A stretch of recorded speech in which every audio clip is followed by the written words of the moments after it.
제목으로 하나님의 말씀을 증거해 주시겠습니다.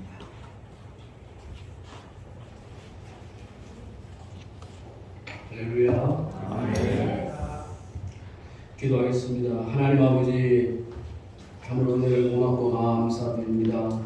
오늘도 이렇게 사랑하는 주의 백성들이 이곳에 모여서 하나님 앞에 찬송하며 기도할 수 있는 귀한 은혜를 주시니 감사합니다. 아멘. 우리의 모든 연약함과 죄악을 다 주의 보혈로 씻어주시고 이한 시간도 하늘 문을 여시고 우리에게 예비하신 은혜를 넘치게 부어 주시옵소서. 연약한 종을 채워주어 싸우니 주님 함께하여 주옵소서. 아멘. 예수님의 이름으로 기도합니다. 아멘. 아멘. 하나님께서 우리를 향하신 그 하나님의 뜻이 데살로니가 전서 5장 17절에 나타나 있습니다. 쉬지 말고 기도하라. 이 말씀은 사도 바울께서 박해와 환난 가운데 있는 이 데살로니가 교회에 보내는 그러한 편지의 말씀입니다. 데살로니가 교회는 사도 바울과 그의 동역자들이 3주 동안 복음을 전하고 박해를 인해서 더 이상 사역할 수 없어서 피해서 나오는 것입니다. 그 3주 동안 복음을 전하고 그 교회 성도들이 믿음이 이렇게 생기고 그 환난과 박해 가운데서 믿음을 지키고 믿음의 역사와 사랑의 수고와 소망의 인내를 이루어가는 그 믿음의 소문난 교회가 되었습니다. 그 박해 가운데 있는 그 데살로니가 교회에 격려하면서 항상 기뻐하고 쉬지 말고 기도하고 범사에 감사하라 이렇게 말씀을 하고 있습니다. 오늘 우리가 어떻게 하면은 이렇게 쉬지 말고 기도할 수가 있겠습니까? 쉬지 말고 기도하라. 오늘 우리가 이 세상을 살아가면서 이 쉬지 말고 기도하는 이거 하나님의 뜻인데 오늘 이 기도는 우리 하나의 이 습관이 되어야 되는 것입니다. 쉬지 말고 기도하는 이 삶이 가능한가? 우리의 이 습관을 바꾸면 가능한 것입니다. 우리가 세상을 살아가면서 오늘 우리의 이 삶이 변화되면 얼마나 복됩니까? 근데 우리가 이 3개월 동안 어떤 같은 일을 계속할 때 우리의 삶에 변화가 올 수 있다는 것입니다. 3개월 동안 우리가 이 하나님 앞에 기도하는 이런 훈련을 하고 기도의 삶을 계속 살게 되면은 우리의 삶에 변화가 온다는 사실을 오늘 우리는 배울 수가 있습니다. 습관이 인생을 바꾼다는 사실. 오늘 하나님의 자녀에게는 하나님께서 이 기도하는 이런 축복을 주시고 기도하는 권세를 주셨죠. 기도라고 하는 것은 단순한 우리가 성경에 보면은 많은 기도들이 나오잖아요. 요한복음 2장 3절에 보면은 예수님의 어머니 마리아가 예수님께 드린 기도가 나오죠. 스코틀랜드 설교자 오할레스 목사님은 성경에 나오는 위대한 기도 중에 하나가 바로 예수님의 어머니 마리아의 기도다. 예수님에게 저희에게 포도주가 없다. 간단한 거예요. 그 가나 혼인잔치에 지금 포도주가 다 떨어졌다. 저희에게 포도주가 없다. 예수님은 그 기도를 들으시고 그 가나 혼인집에 기적을 베풀어 주신 것을 보게 됩니다. 기도는 단순하고 기도는 하나님과 단둘이 대화하는 것입니다. 교회사 속에 이 기도의 영적 거장들의 기도도 단순하고 짧습니다. 수도원의 규칙을 집배성한 베네딕트 규칙서에 보면은 하나님의 은혜로 영감을 받아서 기도가 길어지는 경우를 제외하고는 짧고 순수하게 기도해야 한다고 분명히 규정을 하고 있습니다. 4세기에 이집트의 수도사 마카리우스는 어떻게 기도해야 합니까? 라는 그 질문에 쓸데없는 말을 할 필요가 없어. 그저 팔을 올린 채 주님 저에게 자비를 베푸소서라고 말씀드리는 것으로 충분하다. 유혹이 찾아오면 주님 저를 도와주십시오. 이 말씀드리는 것으로 충분하다고 그렇게 답을 했습니다. 또 7세기의 수도사 요한 클리마쿠스는 당신의 말에 박식한 미사오가 없게 하라. 장황한 연설로 들어가지 말라. 셀의 한마디의 말이 하나님의 자비가 닫았듯이 믿음이 충만한 한마디의 그 고백이 십자가에 달린 그 강도를 구원했다고 했죠. 여러분 기도할 때 우리가 말이 많으면 오히려 마음이 산만해지기 쉽다는 반면에 단 한마디의 말은 마음을 평온하게 한다고 했습니다. 클레르보의 분하들은 교회사에서 가장 존경받는 성자로 추앙받는 12세기의 성 프란치스코의 기도하는 모습을 보고 이렇게 묘사했습니다. 그는 완전한 순복과 뜨거운 열정을 가지고 얼굴을 하늘을 향하여 이렇게 손과 눈을 하나님께 들어 올리면서 기도하기를 나의 하나님, 나의 전부라는 이 말을 반복하면서 경건한 헌신적 사랑으로서 새벽까지 탄식하며 신음했다고 했습니다. 성 프란시스코는 단지 4마디의 말만 했지만 이 말이 그를 몇 시간 동안이나 하나님의 임재에 사로잡혀 있도록 이끌었다고 했습니다. 오늘 우리가 살아가면서 오늘 이 기도가 얼마나 중요한가. 오늘 하나님은 우리가 쉬지 말고 기도하라. 오늘 교회사 속에 이 영성의 거장들이 단순하고 짧은 기도를 드림으로 하나님과의 그 친교 속에 들어갔어요. 교회사에서 이 기도의 사람들이 실천해온 단순한 기도 두 가지를 오늘 저는 함께 소개하면서 모든 그리스도인들이 기도의 모델로 삼을 만한 기도문으로 겟세마네 기도를 함께 설명하겠습니다. 첫 번째 기도가 이 시편 70편 1절입니다. 우리 한번 읽어보십시다. 하나님이여 나를 건지소서. 여호와여 속히 나를 도우소서. 아멘.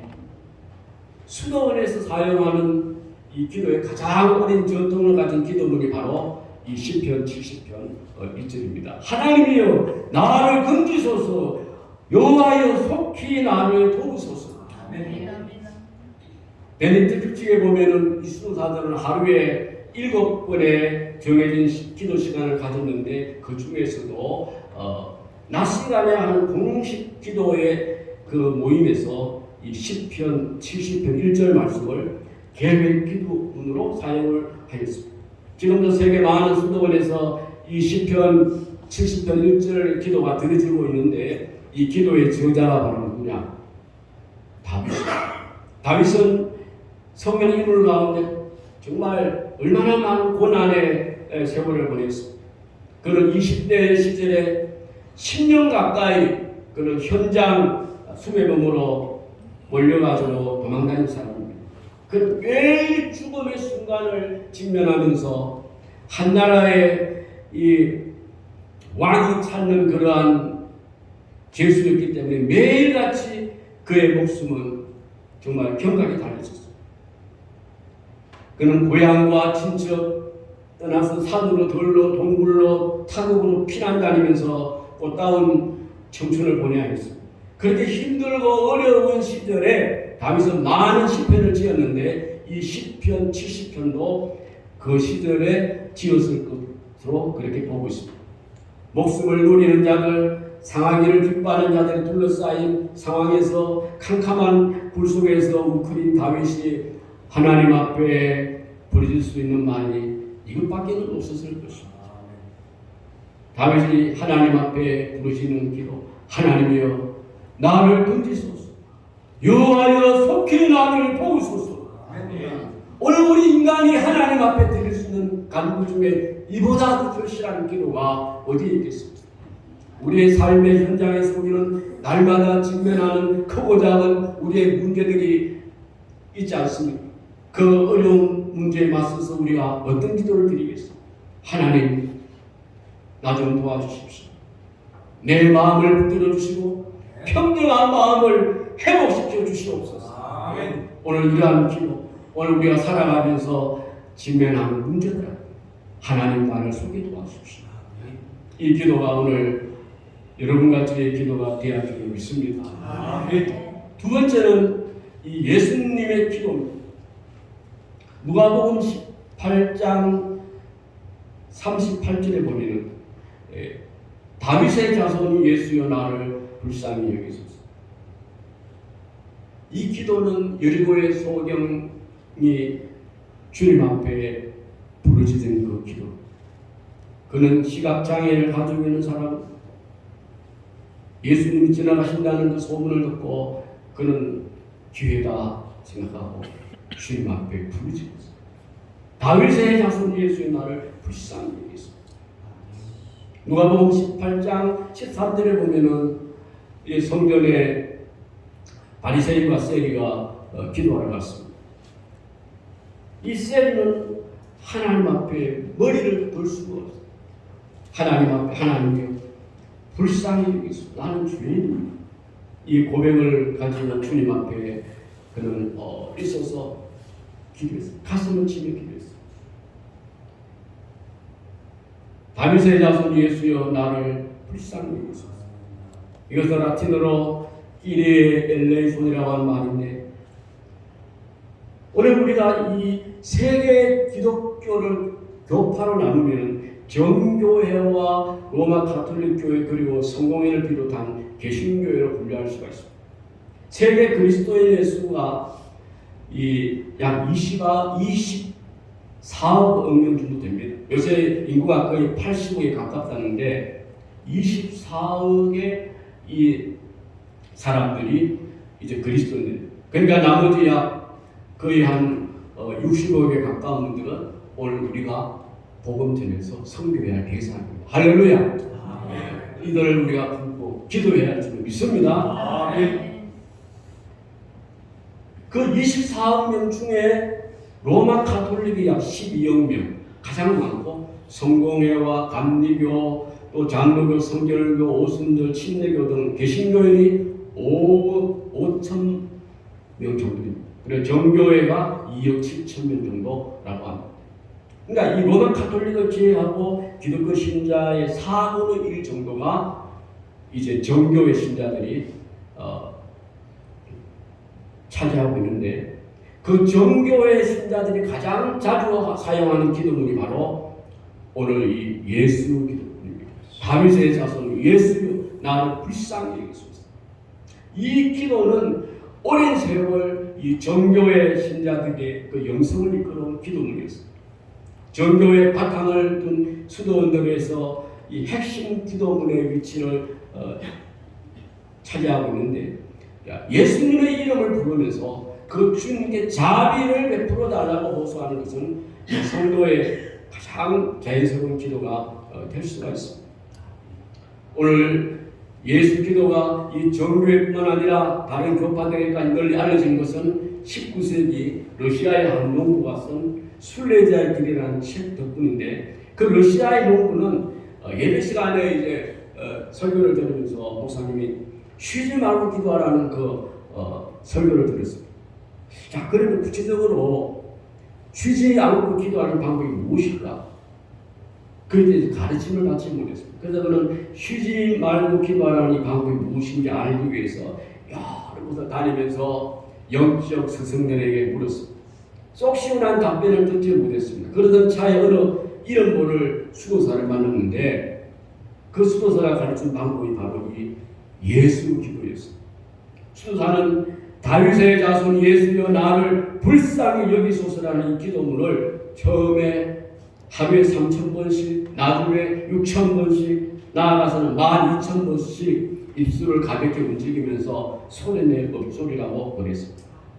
그 농부는 이를 실천에 옮겼는데 처음에는 몸도 힘들고 목도 아프고 지겨웠습니다. 점차 이 기도가 익숙해지면서 기도 생활이 즐거워지기 시작했습니다. 이 지침에 따라 쉬지 않고 기도함으로 예수님에게 기도하면서 여름을 보냈습니다. 그 여름 그 농부의 영혼은 평안을 누리게 되었고 예수님에 대한 큰 사랑을 그가 경험하게 됐다고. 오늘 예수의 기도는 지혜롭게 활용하면 하나님의 임재 안으로 들어가는데 매우 유익하다고. 여러분, 하루 24시간 쉬지 않고 기도를 실천해보고자 하는 성도에게 많은 도움을 줍니다. 이 기도의 좋은 점은 일상생활에 언제 어디서나 실천할 수 있다는 거죠. 내가 밥 먹으면서, 잠자면서, 공부하면서, 일하면서 수시로 내 입술을 열어서 이렇게 다윗의 자손 예수의 나를 불쌍하게 해줍니다. 이 기도를 엎드릴 수 있다는 거죠. 기도하다가 정신이 산만해지면 다윗의 자손 예수의 나를 불쌍하게 해줍니다. 이 기도를 반복하다 보면 예수님에게 집중하게 되고 다시 기도를 할 수 있게 되는 것입니다. 우리가 하루를 살아가면서 순간순간 마음이 느끼는 대로 드리는 것이 바람직하다고 볼 수가 있습니다. 우리는 이 화살기도라고 그러거든요. 제가 얼마 전에 전주교에 다니는 우리 초등학교 친구가 있어서 제가 물어봤죠. 그랬더니 그분들은 이 기도서에 의해서 기도를 한다. 아침 기도, 점심 기도, 저녁 기도, 기도서가 있다. 근데 우리를 보고 그 장로교는 화살기도 하지 이러다. 순간순간 떠오르는 그 감동으로 기도한다. 화살기도라고 얘기해요. 오늘 우리 화살기도도 하지만 이 성경에 나오는 이런 좋은 기도들, 교회사에 나오는 이런 기도들을 배워서 우리가 우리 삶 속에 우리가 실천을 하면 참 좋지. 이 다윗의 자손이라는 이 호칭이 예수님의 메시아 되심을 고백하고 있습니다. 예수라는 이 이름은 죄에서 백성을 구원한다는 구원의 의미를 담고 있습니다. 마태복음 1장에서 이제 천사가 그 예수님의 이름을 이렇게 지으라고 그 요셉에게 계시해 주렸다. 현몽해 주렸다. 예수의 이름은 바로 구원입니다. 자기 백성을 저들의 죄에서 구원할 자. 할렐루야. 예수님은 구원자입니다. 오늘 우리의 구원자는 예수 그리스도밖에 없습니다. 오늘 종교 다음 주에 많은 종교들이 모여서 구원을 갖다고 그렇게 그네들이 이야기하지만 오직 예수밖에 없습니다. 진리는 하나입니다. 예수 그리스도는 길이요 진리요 생명입니다. 예수 이름을 부를 때 예수님이 우리를 구원해 주십니다. 할렐루야. 불쌍히 여기소서라는 이 말은 하나님의 은혜가 인간에게 절대적으로 필요함을 인정하는 것입니다. 기도하는 나 자신이 하나님의 자유와 긍휼이 필요한 죄인이고 연약하고 궁핍한 자임을 겸손히 인정하는 것입니다. 그러므로 이 예수 기도는 항상 예수님을 생각하고 바라보게 함께 할 수 있고 내가 죄인임을 회개하고 하나님의 은총을 갈망할 수 있다는 그런 점에서 세상 마지막 날까지 쓰이는 기도문이 되는 것입니다. 여러분, 이 성경에 우리가 보면 하나님 우리를 거민해 주십시오. 하나님 우리를 불쌍히 여겨 주십시오. 그러한 주님을 향한 외침과 기도가 나오는 걸 보셨습니다. 주님 앞에 불쌍히 여겨 주십시오. 그럴 때 주님이 불쌍히 여기니까 문제가 해결됩니다. 오늘 우리 인생을 살아가면서 오늘 우리에게 중요한 것은 하나님의 긍휼이요 주님의 불쌍히 여기신 줄로 믿습니다. 하나님 긍휼해 주십시오. 그럼 하나님 불쌍히 여기십시오. 나는 아무것도 안 해. 아멘. 마지막으로 예수님의 이 겟세마네 기도입니다. 예수님 십자가를 지기 위해 체포되시기 직전에 이 겟세마네 동산에서 마지막으로 기도하신 내용입니다. 이르시되 아버지여 만일 아버지의 뜻이거든 이 잔을 내게서 옮기시옵소서. 그러나 내 원대로 마시옵고 아버지 원대로 되기를 원하는 누가복음 20장 40일.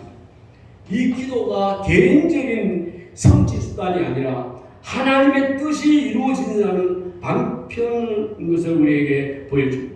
기도라고 하는 것은 하나님의 소원, 하나님의 계획, 하나님의 기대가 인간을 통하여 성취되는 통로가 바로 기도입니다. 그래서 우리 성도들은 내 뜻보다는 하나님의 뜻이 이루어지기를 우리는 기도해야 됩니다. 기도의 정신을 우리는 주님의 이 겟세마네 동산의 그 기도에서 배울 수가 있습니다. 주님은 십자가의 자리 너무나도 힘들어서 지나가기를 원하고 그렇게 3번 기도했지만 주님은 나의 원대로 마옵시고 아버지로 드립니다. 오늘 우리가 기도할 때 하나님 앞에 우리가 솔직하게 하나님 앞에 내 마음을 내어놓고 기도할 수 있습니다. 하나님 이렇게 해주십시오. 그러나 나의 원대로 마옵시고 아버지로 드립니다. 이것이 오늘 우리가 주님으로부터 배워야 할 기도의 좋은 의미라고 고백할 수가 있겠습니다. 오스발드 샌더스 목사님은 참된 기도는 우리가 원하는 것이 아니라 하나님이 원하시는 것을 그분께 구하는 것이다라고 이야기했습니다. 기도는 우리의 욕구가 하나님의 뜻과 일치하게 다시 조정될 수 있는 수단이라고 그렇게 이야기를 했습니다. 오늘 우리가 매 순간순간 기도할 때마다 나의 바라는 것을 솔직하게 알고 하나님의 뜻과 나의 뜻이 다를 수 있으니 내 소원보다는 하나님의 계획이 이루어지게 해달라고 기도하는 그런 저와 여러분 되기를 바랍니다. 오늘 교회사에서 사용했던 이 두 가지 시편 이 70편에 하나님이여 나를 건지소서 여호와여 속히 나를 보소서 이 기도와 예수님의 이 기도 다윗의 자손 예수여 나를 불쌍히 여겨 주옵소서 하나님이 불쌍히 여겨 주옵소서 나는 죄인입니다. 그리고 예수님의 기도 나의 원대로 마오시고 아버지로 이 기도를 우리 삶 가운데 우리가 실천함으로 우리가 늘 하나님 앞에 기도하며 정말 쉬지 말고 기도의 사람으로 살아가는 저와 여러분들이 주의 이름으로 부탁합니다. 기도하겠습니다. 하나님 아버지 감사합니다. 쉬지 말고 기도